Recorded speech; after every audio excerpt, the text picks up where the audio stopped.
Well, it's hard to believe, isn't it, that it's just over 2 weeks ago since the UK was put into lockdown as the government tried to contain the coronavirus. It feels like so much longer, doesn't it?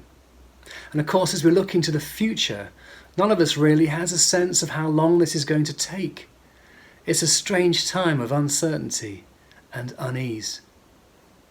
I wonder how you reacted when we were told to start staying at home and changing our way of life, when this pandemic started to have more of an impact on each one of us personally.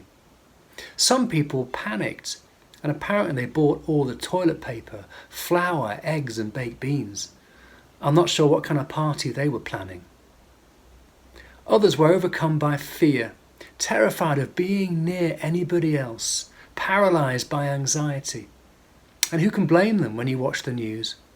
And still others denied that there was a problem and were determined just to carry on with life as normal.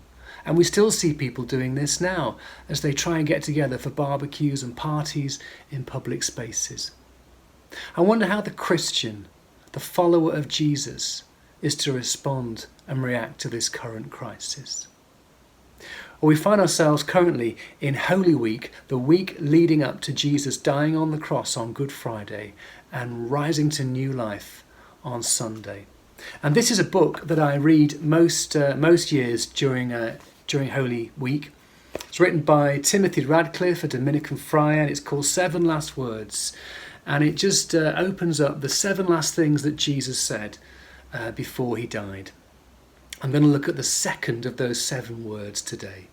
And Jesus said these words as he hung on the cross with 2 criminals who were also being punished by crucifixion next to him, one hanging on a cross on his left and one on his right.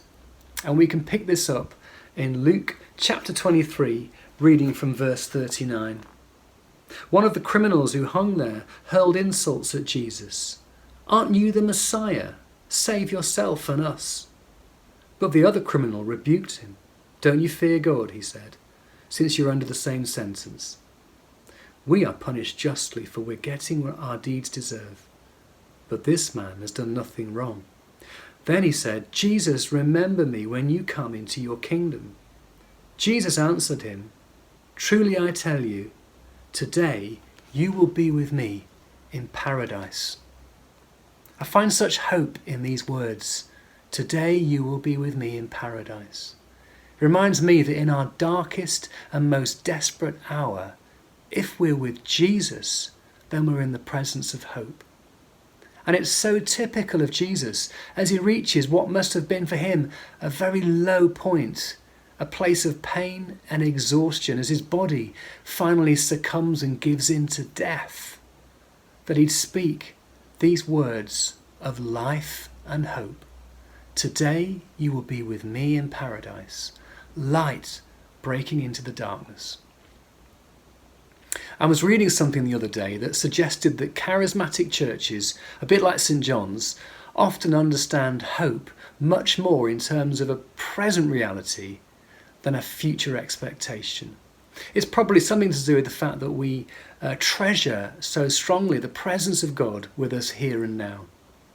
As I thought about this, I came to the conclusion that just because we believe in God with us now, that shouldn't lessen our sense of a future hope.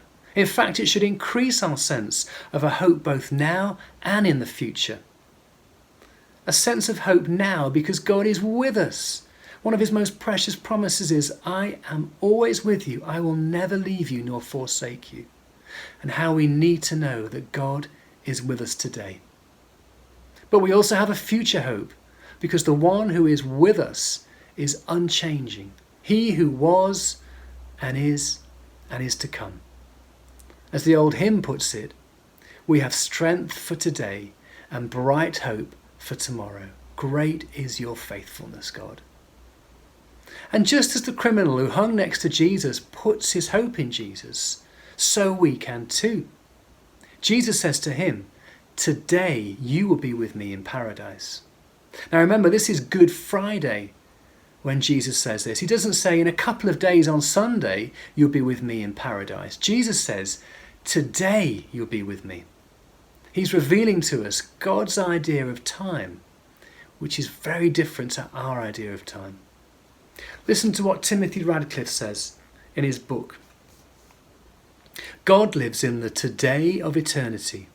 God's eternity breaks into our lives now. Eternity is not what happens at the end of time after we're dead. Every time we love and forgive, then we've put a foot into eternity, which is God's life. And that is why we can be joyful, even on Good Friday, even in the face of suffering and death.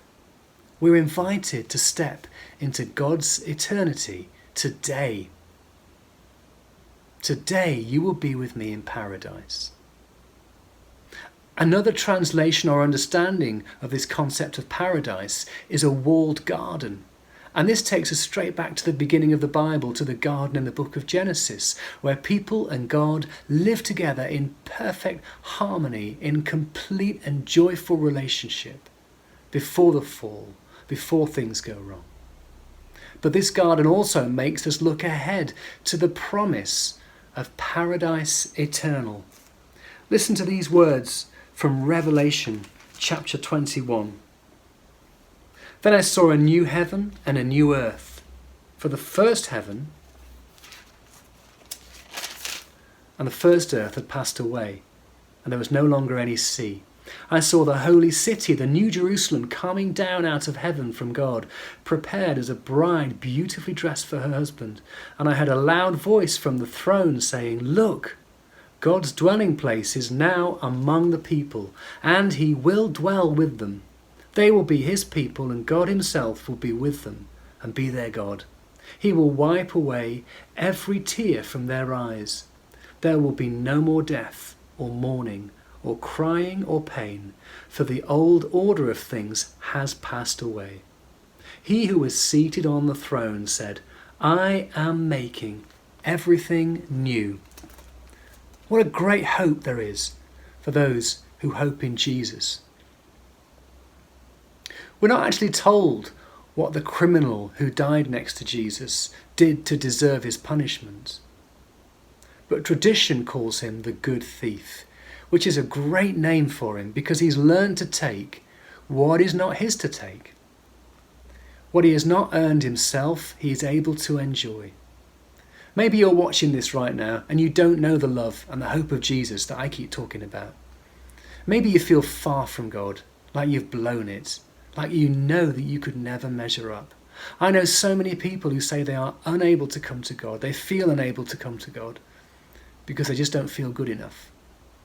Well, the good news of Jesus is this is a free gift, a free invitation. You get to have something that you could not and did not earn. You simply need to receive it as a free gift, just like the good thief. He's not had time to sort himself out, to put right his wrongs. It's way too late for that. We are all invited to paradise eternal. I wonder if you hear that invitation for yourself. I wonder if you are able to say to Jesus, "Remember me. I recognize that you are the King of Kings. You're the Son of God who makes all things new." If you'd like to talk about any of this further and explore what it means to become a follower of Jesus, we would love to hear from you. Please do get in touch with us via the church website. But for those of us who do know Jesus, for the Church of Jesus Christ at St. John's, how do we respond to this current crisis? Do we panic? Do we live paralysed by fear? Do we deny the truth? Or can we hold out a message of hope in all we do today? Can we step into God's eternity today by loving him and by loving our neighbour, by holding out the hand of invitation to those around us? At Jesus' most desperate, lowest point, he spoke words of hope and life. The Bible is full of examples of that.